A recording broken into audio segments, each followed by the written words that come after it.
वचन पत्र लॉन्च कार्यक्रम है। सबसे पहले तो मैं आप सबको मेरी ओर से रामनवमी की बहुत बहुत शुभकामनाएं देता हूँ। साथ ही आप सब लोग यहाँ पधारे हैं, विशेष तौर पे प्रेस और मीडिया के बंधुओं, आप सबका और मंच आसीन तमाम नेताओं को भी मैं बहुत बहुत धन्यवाद देता हूँ कि आप सब लोग आज यहाँ पधारे हैं आज हमारे इस वचन पत्र लॉन्च कार्यक्रम में। जैसा कि आप सब जानते हैं, कांग्रेस पार्टी ने मुझे यहाँ सेवा करने के लिए उम्मीदवार बनाया है और जिस तरीके से लगातार मैं पिछले 1.5-2 महीने इस क्षेत्र में पूरा घूमा, विधानसभा चुनाव के दौरान भी यहाँ पे मेरे दौरे हुए थे, उससे पहले भी मैं इस क्षेत्र में आता रहा, चाहे भारत सेवा संस्थान के मेडिकल कैंप हो, चाहे दूसरे सामाजिक काम हो, उसमें मेरा लगातार यहाँ आना रहा था और मैंने हमेशा महसूस किया था कि इस क्षेत्र में बहुत पोटेंशियल है। इस क्षेत्र को हम आगे बहुत बढ़ा सकते हैं, आगे बहुत ला सकते हैं और यहाँ पे किसी चीज़ की कोई कमी नहीं है। गुजरात से सटा हुआ ये इलाका है, मारवाड़ के ये तीनों जो जिले हैं, जालौर, सिरोही और सांचौर, ये बहुत ही महत्वपूर्ण तीनों जिले रहे हैं शुरू से। मगर जो 20 साल बीते अभी, 4 लोकसभा चुनाव 2004, 2009,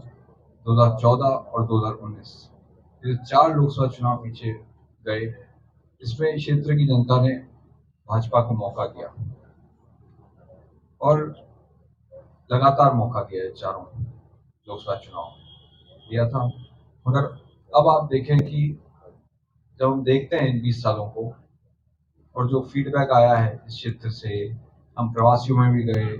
रतन जी भी साथ थे, जिलाध्यक्ष जी भी साथ थे, तमाम कांग्रेस के नेता, आदरणीय पूर्व मुख्यमंत्री जी, तमाम जो हमारे विधायक हैं, विधानसभा के प्रत्याशी रहे हैं, हम सब लोगों ने प्रवासियों से जाके संवाद किया, सम्मेलनों में हमने शिरकत करी और जितना इस क्षेत्र में भी हम जहाँ जहाँ गए, जो फीडबैक आया, हमारा इस वचन पत्र का जो बेस रहा है इसके पीछे ये रहा है कि जो सुझाव हमें मिले, जो हमने तकलीफें देखी, जो हमने महसूस किया, और जैसा आप सबके लिए भी हम ये कहना चाहेंगे कि आगे भी जहाँ पे आप लोगों को ऐसा लगे कि ये सुझाव और इसमें ऐड हो सकते हैं, ये कार्यक्रम इसमें और ऐड हो सकते हैं, तो हमेशा उसका स्वागत होगा आगे भी। और मैं ये कहना चाहूँगा कि मैंने हमेशा ये सोचा है कि आपको कोई जिम्मेदारी मिले तो आपको उसको पूरी 100% उसमें आपको अपने मेहनत से उसको निभानी चाहिए। मैं आरसीए का, जब क्रिकेट बोर्ड का मैं अध्यक्ष था, मैं 2 बार आरसीए का अध्यक्ष रहा। दूसरी बार मेरा कार्यकाल राजनीतिक कारणों से उसमें वो पूरा नहीं हो सका। जैसा कि आप सब जानते हैं कि भाजपा की सरकार बनी और एक साजिशवश उस कार्यकाल को पूरा नहीं होने दिया। मगर जो मेरा कार्यकाल था राजस्थान क्रिकेट एसोसिएशन का, आप सब देखेंगे, उसमें भी मैंने उसी सोच के साथ में आगे बढ़ा कि मुझे इस क्रिकेट के अंदर मौका मिला है। तो मैं, चाहे नया स्टेडियम नहीं था हमारे पास, मेरी सोच थी कि हम जयपुर में हमारा खुद का क्रिकेट बोर्ड का अपना खुद का स्टेडियम हो, और उसके लिए मैंने बातचीत करी, जमीन आवंटन का काम किया, मैंने सीएसआर के माध्यम से वेदांता ग्रुप से बात करी और मुझे खुशी है कि मेरे कार्यकाल में ही उसका जो नींव का काम है वो पूरा हो चुका है। आगे आने वाली बॉडीज को आगे कैसे, आगे कितना, कब तक पूरा करेंगी, मगर मेरी सोच थी कि जयपुर जैसे राजस्थान की राजधानी में एक अच्छा इंटरनेशनल क्रिकेट स्टेडियम हमारी खुद का एसोसिएशन का होना चाहिए। साथ ही जोधपुर में भी आप देखेंगे कि मैंने बरकतुल्ला खान स्टेडियम में रेनोवेशन के काम के लिए रखी और आरसीए के माध्यम से वो पूरा काम मैंने पूरा कराया। 20 साल बाद जोधपुर के अंदर क्रिकेट की वापसी हुई थी। हमने राजस्थान प्रीमियर लीग को लॉन्च किया आईपीएल की तर्ज पे। मेरी सोच थी उसमें कि राजस्थान में क्रिकेट और खिलाड़ियों की कोई कमी नहीं है इस क्रिकेट के लिए, और आने वाले समय में हम लोग इन खिलाड़ियों को एक अच्छा प्लेटफॉर्म दें। उस सोच के साथ मैंने आरसीए के मेरे कार्यकाल में आईपीएल की भी शुरुआत करी, राजस्थान प्रीमियर लीग, इसका जोधपुर में हमने आगाज किया। ऑनरेबल गवर्नर और सीएम आए थे, और साथ ही हमने उदयपुर भी एक डेस्टिनेशन के लिए सोचा कि जयपुर तो एक डेस्टिनेशन है ही इंटरनेशनल क्रिकेट का, बल्कि मारवाड़ का जो ये पूरा क्षेत्र है जिसमें जालोर सिरोही सांचौर भी है, जोधपुर है, बाड़मेर है, पाली है, इस क्षेत्र में भी हम लोग इंटरनेशनल क्रिकेट डेस्टिनेशन डेवलप करें। उस सोच के साथ मैंने बरकतुल्लाह खान स्टेडियम में,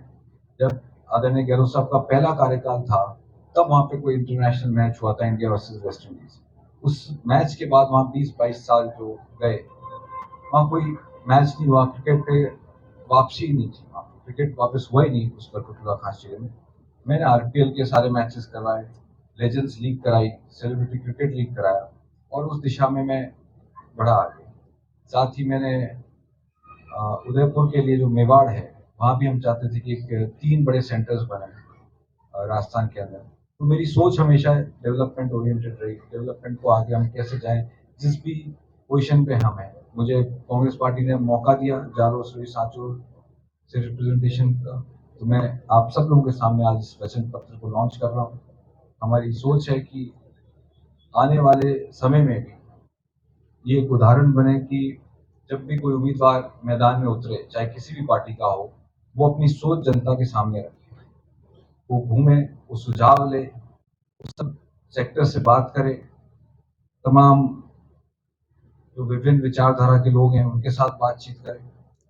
वो जितना घूम के उन सुझावों को इकट्ठा कर सकेगा, उतना ही उसको मालूम पड़ेगा कि क्षेत्र में क्या समस्याएं हैं, चाहे पीने के पानी की हो, चाहे रोजगार की है, या रेल कनेक्टिविटी की। ये इन सब चीज़ों के सोच को तभी आदमी देख पाएगा जब वो इस पूरे क्षेत्र को घूमते हुए जो भी उम्मीदवार आगे रहेगा, चाहे इससे एक ट्रेंड समझ लें आप आने वाले समय में कि लोकसभा चुनाव में भी आने वाले समय में उम्मीदवार अपना घोषणा पत्र लॉन्च करें। मेरी सोच ये थी कि इस घोषणा पत्र के लॉन्च के साथ मैं मेरा विजन जालोर सिरोही सांचौर के लिए जनता के सामने रखूं, आम जन के सामने रखूं, और जब 26 तारीख को वोट पड़े तो जनता के मन में ये तय रहे कि उसको मुझे ये मौका क्यों देना है, मुझे ये 26 तारीख को अपना आशीर्वाद जब दें, तब उनके मन में ये दृढ़ निश्चय है कि ये एक चीज़ें इस व्यक्ति की सोच है, इस दिशा में ये व्यक्ति हमारा आगे काम करेगा, और इस तरह से वो जालोर सिरोही सांचौर को आने वाले वर्षों में आगे लेके जाएगा। जैसा कि मैंने कहा कि हम हमेशा कहते हैं कि इस क्षेत्र में जो 20 साल का जो ये लंबा अंतराल का एक पिछड़ गया है हमारा ये क्षेत्र, इस कारण पिछड़ा कि जो भाजपा के सांसद थे उन्होंने कोई ऐसा बड़ा काम वो ये नहीं बता सकते जो इस क्षेत्र की जनता के लिए वो दिल्ली की सरकार से लेके आए, कोई बड़ी परियोजना लेके आए, कोई बड़ी औद्योगिक नीति यहाँ के लिए लेके